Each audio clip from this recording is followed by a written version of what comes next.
Greetings, folks.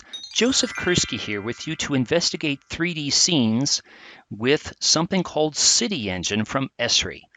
Now, let's talk about this particular one that I've got right here and you have right here at your fingertips because this is all on the web. It's created with a product called City Engine, which is a city planning tool that I believe is also quite suitable for instruction on many levels, as we'll get into. You can search on Melbourne Geoscape web scene or type in this URL right here to do exactly what I'm doing right now, and that is to pan, zoom, and query the data sets at your fingertips with the different sunlight. You can determine which areas of the city and which specific blocks would be in shadow and which would be in sunlight depending on the time of day and depending on the time of year. So if I look here, knowing that Melbourne is in the southern hemisphere and knowing that winter solstice is in late June and the summer solstice is in late December, I can see that indeed the shadows are longer in June than in December.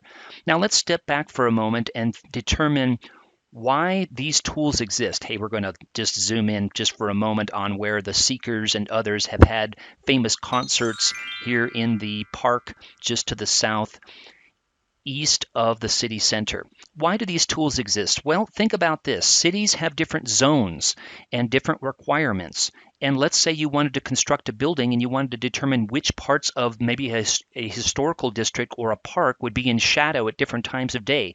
So you use a tool like this to determine the shadows. What if you're also doing something on solar potential? Solar energy potential. You might want to use a tool like this to do that. So that's exactly why these tools are created. I think in terms of education, there's value in several different ways. One, to get your students actually creating 3D scenes like this using City Engine and ArcGIS and also ArcGIS Urban.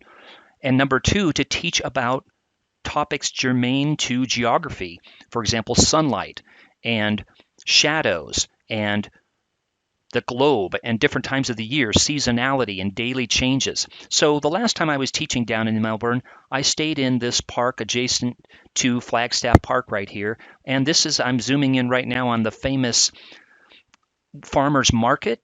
Maybe that neighborhood was protected in terms of a tall building being prohibited from being placed right next to it. So I can use tools like this to determine where I can build and where I shouldn't build. And also, again, solar potential and so much more. I can use this as, what if I wanted to plan a bike lane? Or what if I wanted to plan a mass transit route? I can use these 3D tools. It makes sense. We've got a 3D world, and it makes sense that we have 3D tools. We have landforms, we have buildings, we have ocean canyons, etc., and canyons on land.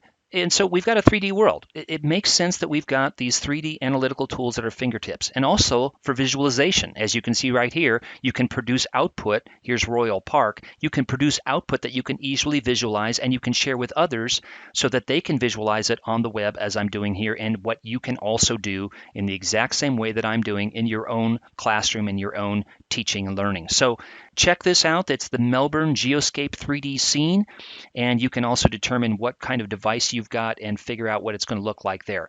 I highly encourage you to use tools like this in your own teaching and learning. Thanks, and map on.